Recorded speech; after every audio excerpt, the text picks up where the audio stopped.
I have always been the kind of person who stays. When my mother got sick, I stayed. When my father walked out 2 months after her funeral because grief made him a stranger to himself, I stayed. When Callistus dropped out of university in his second year and came home with nothing but a sheepish grin and the beginning of a habit I did not yet understand the full shape of, I stayed. Staying was the thing I knew how to do. It was possibly the only thing I had ever been genuinely good at. I was 24 years old when staying cost me more than I had ever paid before. The call came at 11 at night. I was in the small apartment Callistus and I shared in the Eastern District, the one that smelled of the bakery below and had a radiator that worked only when it felt like it. I was preparing lesson notes for the tutoring sessions I ran 3 evenings a week because the administrative job I held during the day was not quite enough on its own. The number on the screen was one I did not recognize. The voice on the other end was not my brother's. "Your brother owes us a significant amount of money," the man said. His voice was the specific flat of someone who had delivered this category of message before and had long since stopped finding it remarkable. "He has nothing left to offer us. So, we're offering you an alternative." I sat very still. "What alternative?" I said. "There is a man named Rafael De Luca," the voice said. "We need someone inside his estate. You will apply for a housemaid position that has become available. You will gather specific information we require. When you have delivered it, your brother's debt is cleared." "And if I refuse?" I asked. A pause. Then the sound of movement on the line. Then Callistus's voice briefly, saying my name once with the specific quality of someone who is frightened and trying not to show it and failing. Then the first voice again. "We will send him back to you in pieces," he said, "starting with the least important ones." I sat in the apartment that smelled of the bakery below with my lesson notes on the table in front of me, and I thought about staying, about the specific form staying was going to take this time. "Give me the details," I said. I wrote everything down. The name of the position, the address of the estate, the contact who would confirm my employment, the specific items they needed me to locate and transmit. After the call ended, I sat for a long time without moving. Then I looked at my brother's room door across the hallway, at the light coming under it that told me he was home, that he had been home this whole time while his debt was being collected for me. I thought about going in, about asking him directly what had happened, how much he owed, how long he had been in this, and why he had not told me. I did not go in, because I understood that if I went in, I would see his face when I told him what they wanted from me, and I needed to be able to do what I had to do without carrying whatever expression that produced. I was going to need every piece of composure I owned in the days ahead. I could not afford to spend any of it on a conversation that would not change what was already decided. I went to my room. I set my alarm for 6. I lay on my bed in the dark and looked at the ceiling, and I thought, I am not a maid. Then I thought, I am not a spy either. Then I thought, neither of those things matters. Callistus is all I have left, and I will walk into whatever I have to walk into to bring him back. I closed my eyes. I did not sleep. The next morning, I stood outside the iron gates of the De Luca estate and looked at everything they contained, and I breathed once, slowly, with the deliberate care of someone checking that all her pieces are in place before she begins. I am not a maid, I whispered. I am a ghost. I pressed the intercom. The estate was exactly the kind of place that reminded you what the word power actually meant, not in a showy way. That was the thing that struck me first, walking through the gates behind the woman who processed my employment papers with the brisk efficiency of someone managing a large household. Everything was precise, well-maintained, the kind of order that comes not from performance but from genuine standards consistently applied. I had prepared for this. I had spent the evening before, the sleepless one, going through everything the syndicate had told me about Rafael De Luca. They had given me a file, not a comprehensive one, enough to know what I was walking into. He was 37.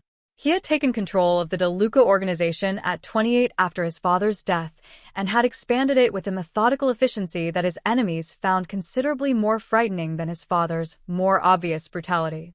He did not raise his voice. He did not make threats. He simply made decisions, and the decisions had consequences, and everyone in the city who operated in that world understood the weight of his decisions without needing them explained. The file said he was dangerous. I believed the file. What the file had not prepared me for was the specific quality of his presence. I met him on my second day. I was cleaning the corridor outside the main study when the study door opened, and he came through it and nearly collided with me. Not quite. He stopped with the reflexive precision of someone whose body is always more aware of its surroundings than most people's. He looked at me. I looked back. He was tall, dark-haired. The kind of face that had probably been considered handsome before whatever had been required of it over the years had sharpened it into something more complicated than handsome. He was wearing a dark shirt, and his expression was the expression I would come to understand as his default, not cold exactly, not warm, simply completely contained. The face of a man who had decided a very long time ago that what he showed the world was a choice he made deliberately rather than something that happened automatically. He did not look at me. He looked through me, not dismissively, with the specific analytical attention of someone who processes information about a person in the fraction of a second that a glance takes and has already filed what he found. "You are the new housekeeper," he said. "Yes, sir," I said. "Evelyn." "Yes." He looked at the cleaning cloth in my hand. He looked at the section of corridor I had been working on. He looked at me once more. Then he walked past.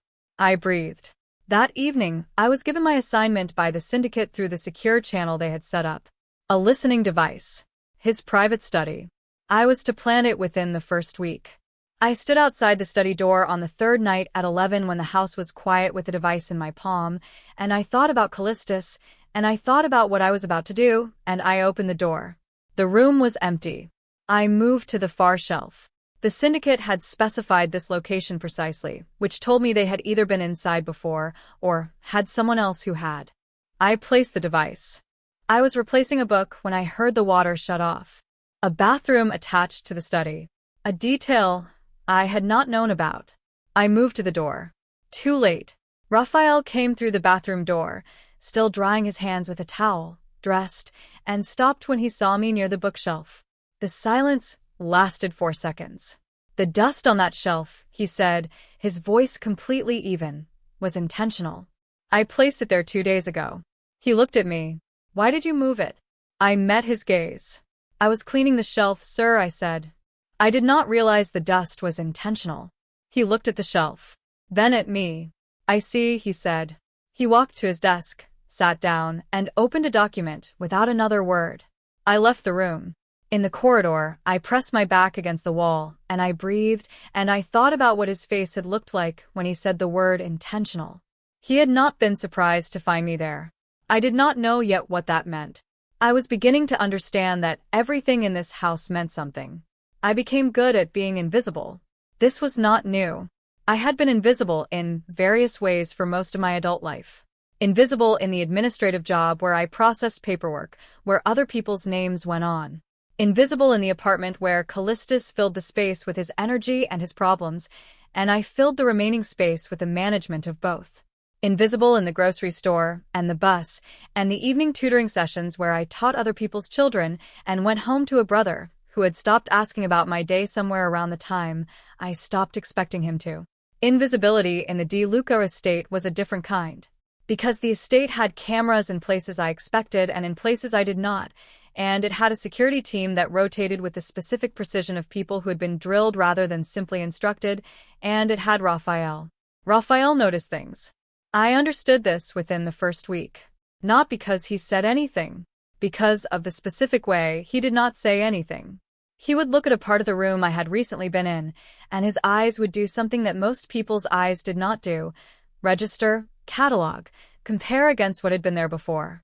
He was reading the room the way someone else might read a document. For information. For discrepancy. I was careful.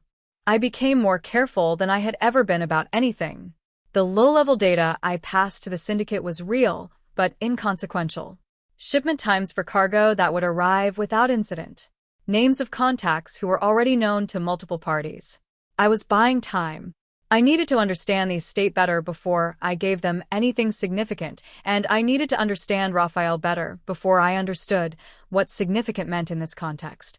I watched him over the weeks. He worked long hours. He ate most meals alone at the desk in his study, which I found out from Sarah, the senior housekeeper, had been his habit since his personal protection detail had been attacked 3 years ago. He did not bring people to the estate. He trusted his immediate staff with the specific calibrated trust of someone who had determined through experience exactly how much trust any given person had earned, and not a fraction more. He was demanding. He was also, in the specific way of people who hold themselves to the same standards they hold others to, scrupulously fair. I saw him correct a junior member of the security team one afternoon in the courtyard. Directly. Without humiliation. The correction was precise and complete, leaving no ambiguity about what was expected going forward. Then he walked away. The young man stood straighter for the rest of the day. I watched this, and I thought about the syndicate that had sent me here and the specific kind of power they operated with, threat-based, fear-based, the power of a man held over a balcony by his ankles. And I thought about the kind of power that made a young man stand straighter after correction. They were not the same thing. Then I found the photograph. I was emptying the waste bin in his study when I saw the corner of a photograph underneath a crumpled document. I pulled it free. My own face looked back at me. A photograph taken outside the café where I had met the syndicate's representative to receive my initial instructions. The angle suggested a long lens. Someone had been watching that meeting. I stood in the study with my own photograph in my hand. He knew I had been there. He possibly knew everything. I put the photograph back. I finished emptying the bin. I went to the kitchen, and I stood at the sink, and I breathed until my hands stopped shaking. That evening, I transmitted the low-level data to the syndicate, and I told them I needed more time. They told me I was running out of it. I was in the kitchen at 3 when he found me. Not looking for anything. Not planning. I had woken from a dream I could not entirely remember, but that had left behind the specific residue of Callistus's voice saying my name the way he had said it on the phone that first night. Frightened and trying not to show it. I had come to the kitchen because the apartment habit of the late hours was drinking tea when sleep would not cooperate, and the body needed something warm and ordinary to hold. I had not heard him come in. He was simply there. In the doorway. Dressed, which at 3 in the morning suggested he had not been sleeping either or had never started. He looked at me at the counter with the kettle in my hand. I looked back. Tea? I offered. Because it was 3 in the morning and he was in his own kitchen. Offering seemed more natural than explaining what I was doing. He came in. He sat at the counter. He watched me make 2 cups with the same attentive observation he brought to everything. We sat for a moment with the tea between us. You do not sleep well, he said. Occasionally, I said. You? Rarely, he said. I looked at the tea. He looked at the wall. I grew up in a house, he said, not to me exactly, more to the space between us, the way people speak when they're saying something they do not usually say and are directing it somewhere less specific than a particular person, where the nights were louder than the days. My father ran this organization with the kind of noise that made sure everyone knew where the power was. He paused. I prefer silence. I prefer it partly because I understand it and partly because most people reveal themselves in silence faster than they do in conversation. I sat very still. What do people reveal? I asked. He looked at me. Directly. The full attention was different from the through-you look of the first day. Whether they are afraid, he said. And what they are afraid of. I held his gaze. Are you afraid of anything? I asked. He was quiet for a moment. I am afraid, he said, of becoming the version of this that my father was. The version that mistakes volume for strength. He picked up his cup. And you? I thought about Callistus. About the phone call. About the device in his study shelf. I am afraid, I said carefully, of failing the people I am trying to protect. He looked at me with an expression I could not entirely read. Something that was not quite the contained professional face, and not quite something else yet, but was moving in that direction. He set his cup down. He stood. He turned to leave. Then he stopped. He did not turn back. He spoke to the doorway. The syndicate you are working for, he said quietly, is not known for keeping its agreements, Evelyn. Whatever they promised you in exchange for what they want from me, I would not plan around it. Then he walked out. I sat in the kitchen with my tea going cold and my heart doing something I had no name for, and I thought about what he had just said. He knew. He had known since the photograph. And he had sat with me in the kitchen at 3 in the morning and made no move against me and told me to be careful. I did not understand this man. I was beginning to think I needed to. The package arrived at the side entrance on a morning when I was doing laundry. One of the security staff brought it to me personally, which was the first thing wrong because packages did not come to housemaids through the security team. I opened it in the laundry room, with the door closed. Inside was a small box. Inside the small box was a finger. A note underneath it said, "Boss's patience runs out tonight. The kill switch codes. Or the next box is larger." I sat on the laundry room floor. I sat there for a long time.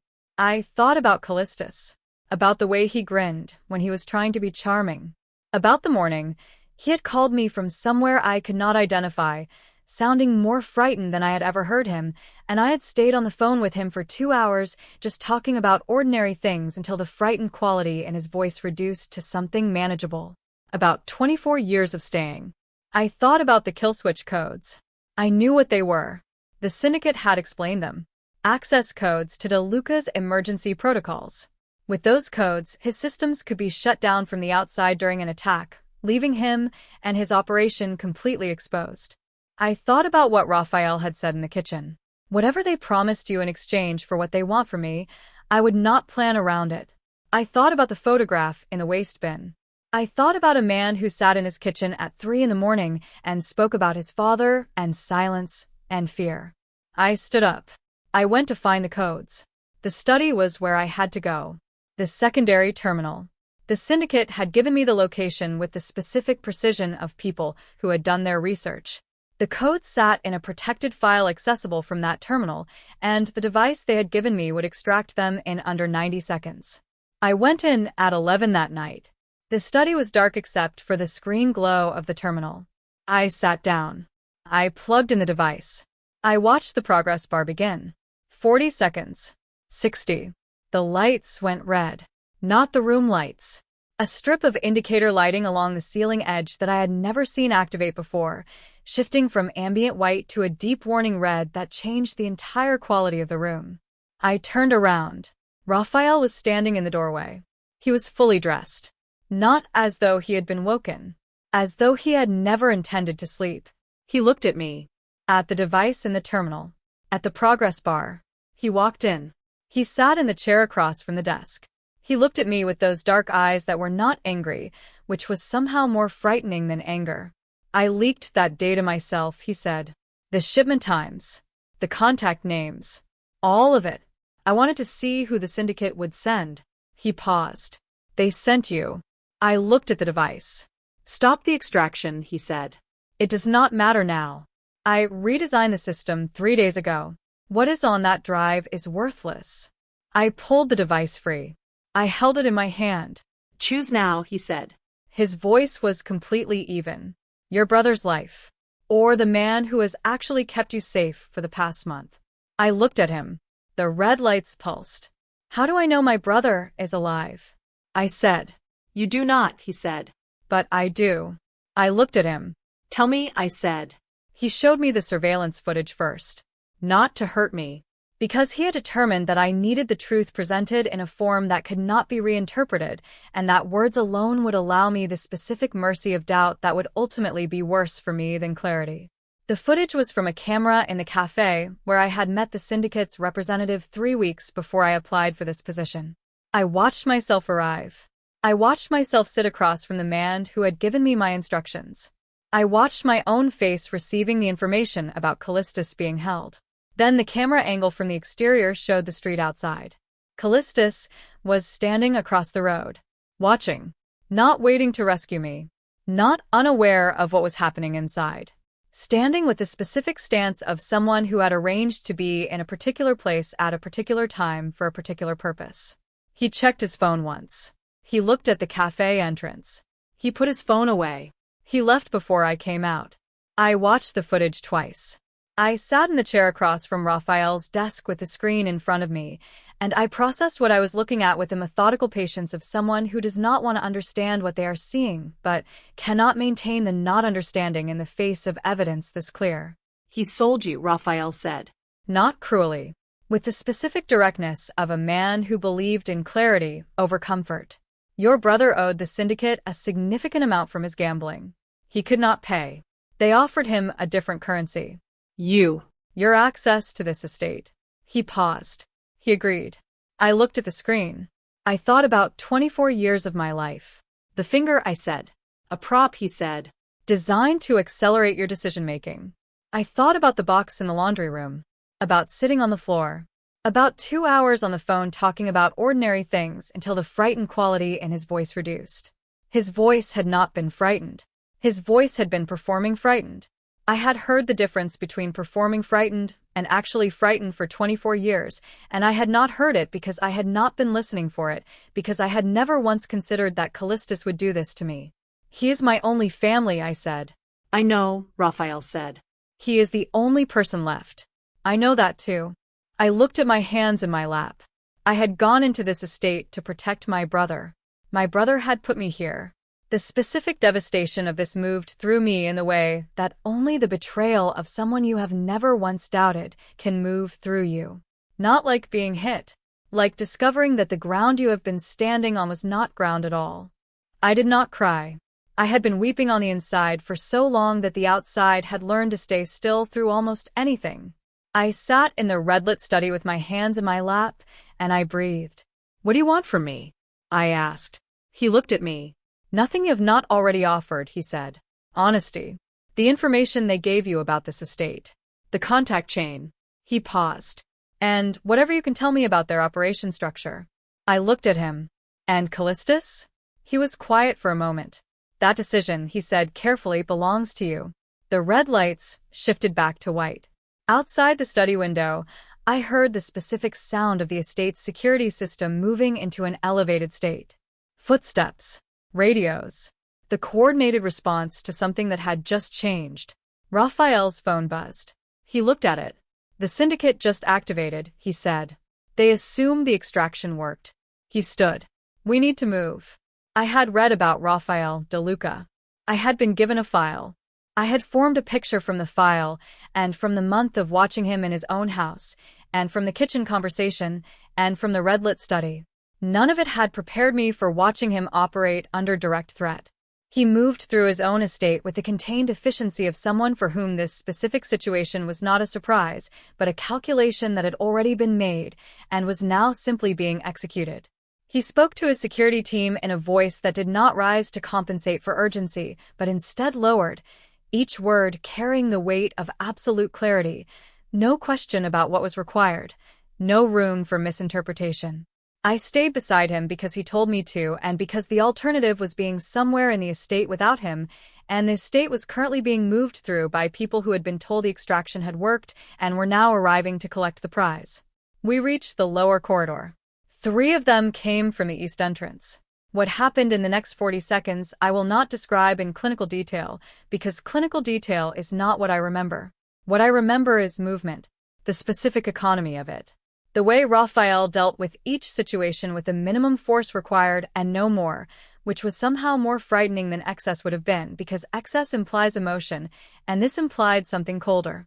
Calculation applied at speed. The math of violence is solved instantly and correctly. When it was over, he looked at me. Are you hurt? He asked. No, I said. He nodded. We moved to the rear of the estate where a vehicle was waiting. We were almost through the service exit when the shot came. I heard it before I understood it. Then I saw Rafael's movement change. The slight misstep. His hand going to his left side. He kept moving. Rafael. Keep moving, he said. You have been shot. I am aware, he said. Keep moving. We reached the vehicle. He got in. His security team handled the rest. In the vehicle, I looked at his side. The dark fabric darker in a specific way. Why? I said. The word coming out before I had constructed a sentence around it. Not rhetorical. A genuine question about the specific decision of a man who had known I was a spy for weeks and had been shot getting me out of the place I had come to spy on. He looked at me. Because you would have chosen me eventually, he said. His voice was rougher than usual. I preferred not to wait until after you were gone. I looked at him. He looked at the window. He was losing blood in a controlled and completely understated way that told me he had possibly done this before and had developed opinions about how much performance was appropriate for a gunshot wound. I pressed my hand against his side. He looked at my hand, then at my face. He said nothing. I said nothing. The vehicle moved through the city, and I kept my hand pressed against the wound of the most dangerous man I had ever been in a room with, and I thought about a month of watching him notice things. About tea at 3 in the morning. About the specific quality of his voice, when he said, I would have chosen him eventually. I thought he was probably right. He healed faster than seemed reasonable. The safe house was a building in the Southern District that looked from the outside like an unremarkable residential property, and on the inside had the specific quality of somewhere that had been prepared for extended occupation. Medical supplies. Communications equipment. Enough food for a week. I cleaned and dressed the wound with the supplies available. He sat through this without complaint and with the specific patience of someone who had determined that complaining was not a useful expenditure of energy. On the second day, he could walk without assistance. On the third, he was working from the communications equipment. I watched him from across the room, and I thought about the file the syndicate had given me. The one that said dangerous and ruthless and described the expansion of the De Luca organization in terms that were designed to produce fear. I thought about tea at 3 in the morning and a man talking about his father's noise and his own preference for silence. I thought about my hand pressed against his side in the vehicle. On the fourth evening, he looked up from the equipment and found me watching him. He did not look away. You have been thinking, he said. Constantly, I said. About Callistus. I had been thinking about Callistus. About the footage. About 24 years ago, I was now reviewing with the specific unpleasant clarity of someone who has been given a new piece of information that changes the interpretation of everything that came before it. About what I am going to do about Callistus, I said. He looked at me. And about other things, I said. What other things? I looked at him across the safe house. At the man who had known I was a spy and kept me safe. Who had been shot getting me out. Who made tea at 3 in the morning and talked about fear. About how none of this has gone the way I imagined it would go, I said. How did you imagine it? I imagined I would come in, get the information, and leave. I imagined you would be what the files said you were. I imagined Callistus would be waiting for me on the other side of it. And instead, I looked at my hands. Instead, I found out the file was incomplete, I said. And that my brother was not waiting. And that the most frightening thing in this situation is not you. He was quiet for a moment. What is the most frightening thing? He asked. His voice had the quality it had at 3 in the morning. Not the professional register. The one underneath it. I looked at him. That I stopped being afraid of you somewhere around the 3rd week, I said. And I do not know what to do with that. He held my gaze. You could, he said, start by trusting it. We sat in the safe house with that between us, and the communications equipment humming and the city outside going about its ordinary business, and the specific complicated warmth of two people who have been through something together and are sitting in the aftermath of it, and finding that the aftermath is not what either of them expected. Then his phone rang. He looked at the screen. He looked at me. Callistus, he said. I answered it. Rafael did not try to stop me. He stood across the room with his arms at his sides, and he watched me answer the phone, and he did not reach for it or indicate by any movement what I should or should not say.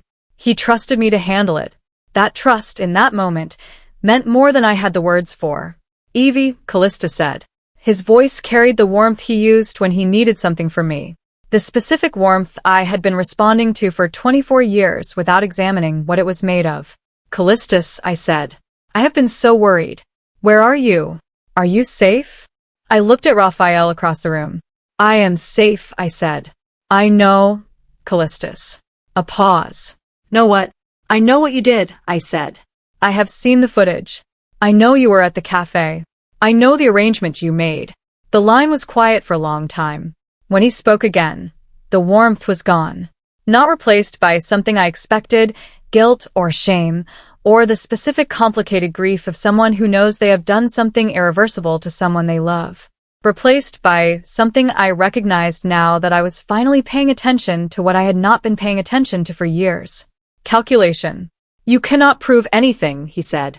And De Luca has made enemies across the city who would love to know where you are. Give us Rafael, and we call it even. All of it. The debt, everything. I looked at Rafael. He looked at me. Give me a location, I said. I will bring him. Rafael's eyebrow moved a fraction. I held his gaze. The warehouse on Beller Street, Callista said. Tonight. Midnight. I will be there, I said. I ended the call. Rafael looked at me. You are not bringing me to that warehouse, he said. No, I said. I am bringing them what they think is you. And you are going to be there already with your team. I paused. Unless you do not trust me. He looked at me for a long moment. Tell me the plan, he said. I told him. He listened with the focused attention he brought to everything. He asked 4 questions. They were the right 4 questions. I answered them. He nodded. All right, he said. The warehouse on Beller Street at midnight was cold and dark and smelled of salt and old machinery. I walked in through the main entrance alone, which was what Callistus had specified, which was also what Rafael and I had discussed. Callistus was there. Beside him, the syndicate's senior representative, a man named Dre, whose name I had learned through the month of information gathering in the estate. And 3 others I did not recognize positioned around the space. I looked at my brother. He looked at me. Whatever he saw on my face was not what he expected. Where is he? Dre said. He is here, I said. The warehouse lights came on. All of them. The full industrial lighting that made the space suddenly, completely visible.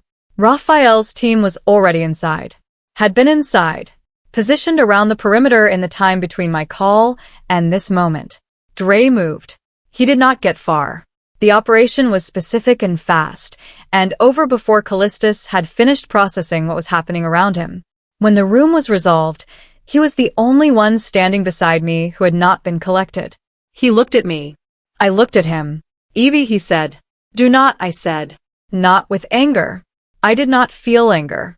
I felt the specific tiredness of someone who has been carrying something very heavy for a very long time and has finally set it down. Do not use that voice. Not now. He looked at the floor. I needed the money, he said. I did not know what they were going to do to you. You knew what they were going to do with me, I said. That is a different sentence, and you know it. He was quiet. Rafael came to stand beside me. Callistus looked at him. Then at me. What happens now? Callistus said. I thought about 24 years. About staying. About the specific form staying had taken in this instance, and everything I had done and learned and understood and felt in the month inside the De Luca estate. You leave the city, I said. You go somewhere and you build something real with your own hands, and you do not contact me until you can tell me honestly that you have. Evie, that is the offer, I said. The only one. He looked at me for a long time. Then he nodded. Then he walked out. I stood in the warehouse, and I breathed. Rafael stood beside me. We stood there for a moment in the warehouse with the city outside going about its business, and the specific feeling of something concluded. He is your only family, Rafael said. He was, I said. People are who they show themselves to be, not who you need them to be. I paused. I understand that now. He looked at me. What do you do now? He said. I looked at him. At the man who had known I was a spy and sat with me in his kitchen at 3 a.m. and talked about his father and silence. Who had been shot getting me out of the estate I had come to infiltrate. Who had trusted me to walk into a warehouse and execute a plan that required me to be exactly who I had always been. That, I said, depends on what you are offering. He looked at me with the expression that had been developing across a month of corridors and libraries and red-lit studies and safe house evenings. Not the contained professional face. The one underneath it. I am offering, he said, a position considerably more significant than housekeeper. I almost smiled. Define significant, I said. Someone who knows my systems, my operations, my methods, he said. And who I trust completely. He paused. Which, as of tonight, is a list of exactly one person. I looked at him. You sent a spy to destroy you, I said. The final line the syndicate had used when they briefed me. The framing they had given me for this whole operation. You should have sent someone who did not know how to love a monster? He said quietly. I looked at him. You are not a monster, I said. No, he said. But I am complicated. So, am I said. He almost smiled. We walked out of the warehouse together into the early morning. The city was moving into its first light. The kind that arrives clean and without announcement and illuminates everything equally. I was not a maid. I had never been a ghost.